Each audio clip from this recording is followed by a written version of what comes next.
I am in Koala and wanted to show you one of the cool things that I appreciate as an Ableton user. Um, now, if you click this hamburger stack, these three right here, that's what I call it, you'll see a few things in here, but export is the one we want to focus on. And so if you look here, you can export samples, your current sequence, all sequences. You can share your Koala song with other people, which is kind of cool. So if you want to collaborate, that's a good way if both people have Koala. You can send out the current sequence MIDI. So if you make something that's nice in the sequencer and you want to use it with some other samples or maybe like another instrument, you can do that. But here's where I think it gets overlooked. Outside of the fact that you can get a free version of Ableton Live Lite, which you should if you don't have it, because that at least gives you 8 tracks. And you can do a lot with 8 tracks, especially with sequencing. If you're not going to be using all the Ableton tools, as far as like the instruments and stuff like that, at least get yourself maybe into a simple Ableton Live like set, and then you can start maybe seeing if down the road you want to actually use Ableton. And the reason why always suggest Ableton is it works well with manipulating audio, and Koala is pretty much majority audio. You're just using audio tracks. So what you could do is, now I don't have the SP404 anymore. I've moved on. I'm obviously using the Push 3 and the Ableton, not Ableton. SP404 is not a bad device. It's just something I don't really need, primarily because I use Koala and Koala is so much faster. I don't have so much menu jumping and diving, and I'm actually okay with just using it on the iPad. Now, if you have a QWERTY keyboard, like the Magic keyboard, that's what I use. You can actually play the triggers. So yeah, I just trigger that really quick with the Magic keyboard using the ZXCV, ASDF, etc. If you know the QWERTY keyboard. All right, so let's bring that back up. Take a look. So being able to export to Ableton Drum Rack, incredible. So if you have your samples and you just want to put them in a drum rack, it'll export to that, then you send it into Ableton, open it up, it's right there for you, and you can play your samples and sequence in Ableton. Or you could send an Ableton Live set. So if you have all your sequences made, it will send over the parts to different tracks for each pad, and it will give you the Ableton workflow.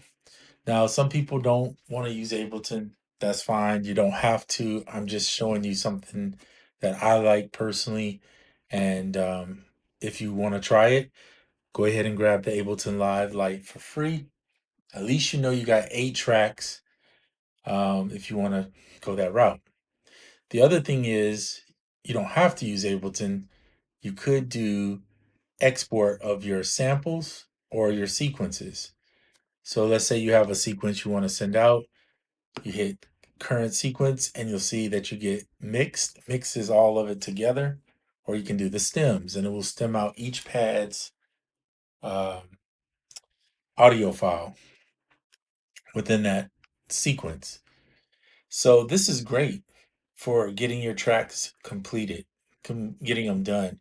Or if you're the person that prefers to stay in Koala, you could just build each one of these sequences because you pretty much have 8 times what, 4.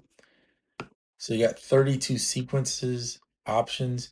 And then if you know up here, you can select whether it's going to autoplay, sequence to the end, go 1 bar or 1 beat, or just turn it off and switch when you want to switch, which is more like playing it live. I typically leave mine on sequence in, so that way I can tap the next one and it triggers it and it waits and times it for me. So I don't have to do that. But that's when I'm just trying to work in Koala. So most of the time I do not finish my tracks in Koala. I get them pretty close to finish, probably 70% done in Koala. And then I take them and send them over to Ableton to do the final because I kind of like to arrange more in there. One of the challenges in arranging in Koala is when you're in this sequence, you can't skip ahead. You can't start the marker here and start playing. If that ever comes to Koala, I think it would be way easier to sequence. But at the present point, it's just not something there. So we have to work with what we have. Um, yeah, so I just wanted to show you guys that. And for those that just have Koala, you're not without. You have plenty that you can do with just Koala, and you should be just fine. Um, I do suggest if you want to grow from just using samples, eventually to get AUM, it is a better mixer and allows you to use other plugins other than the mixer that's in here. The mixer in here is not bad. It's just not AUM is it's not as good as AUM. Let's just be honest. Well, let me show you real quick to perform. So this is more performance, but then here's your mixer. So this isn't bad. You can use these 4 bus, but you are limited to only using what's in Koala, which you see right here. Compressors, some of the bare necessities. So if you're on Android, this is probably amazing because you don't have AUM. But if you're on Apple, you have a plethora of apps that you can choose from to run your mixes through. So I suggest if you're on the Apple iPhone or if you're on the iPad to explore AUM and expand. It's going to make you enjoy Koala as a sampler, which is what it is.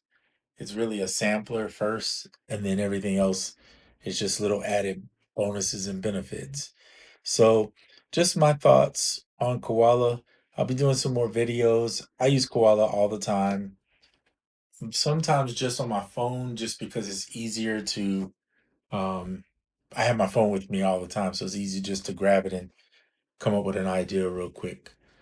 But screen recording is great for capturing samples.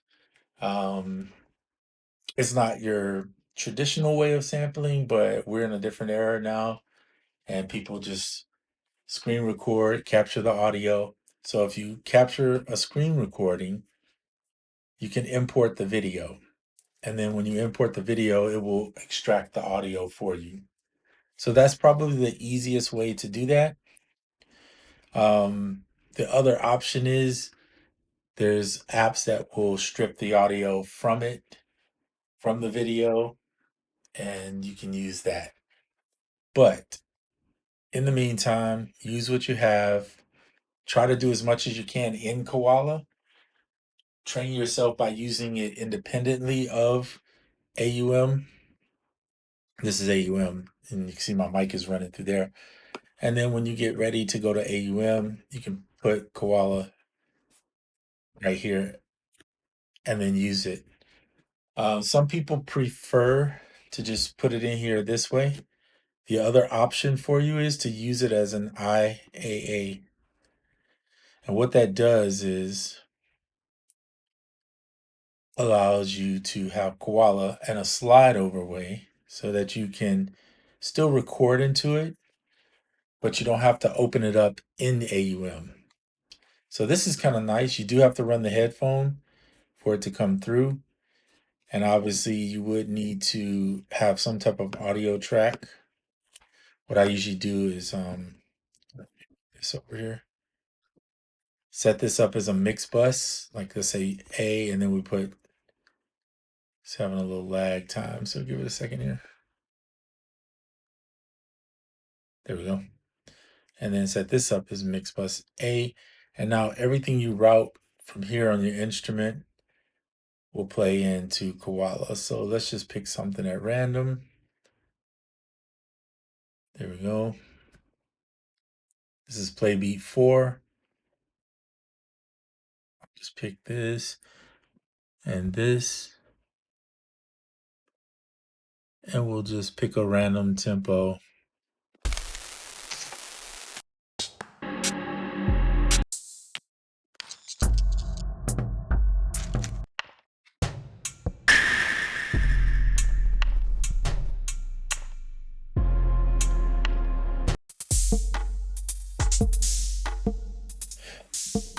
There you go. So you click there, it'll start recording.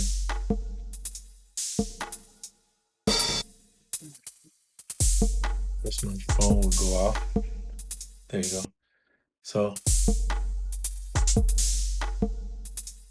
just that quick, you have some audio. So this is for beginners, somebody who's just starting out and want to get into Koala and use an iPad. This is a quick way to get your instruments in. You can actually route. I don't have an audio interface hooked up, but you can route, like if you want to play your guitar, you could play your guitar through some of the effects into here, or if you have a bass or whatever you have. For me on iOS, guitar and bass are the two things that it does not have that it lacks. And I've said that before in videos. So if you can use a real guitar and a bass, highly suggest doing that if you want to play bass lines. Unless you're just doing a synth bass, there's plenty of synth bass on iOS that you can use. But if you want to use a real bass sound, yeah. So anyway, just wanted to show you that. If you wanted to now, let's just say you had a whole song complete. This is where you would go in and export. You can use Ableton or just to send the stems out and go ahead right into your next place, which might be Logic or Fruity Loops or whatever you want to do. Or if you're using Logic on the iPad, you can just send the stems to Logic and be done. Start mixing your song, and yeah, that's it. All right, so that's it for this video. I will be doing another one today, a little bit later. I'm just gotta get everything ready. Just wanted to show you guys a quick way and how I like to do when it comes to exporting my stems and getting everything to Ableton so that I can finish the song. All right, hope all is well. Have a good weekend. I'm out.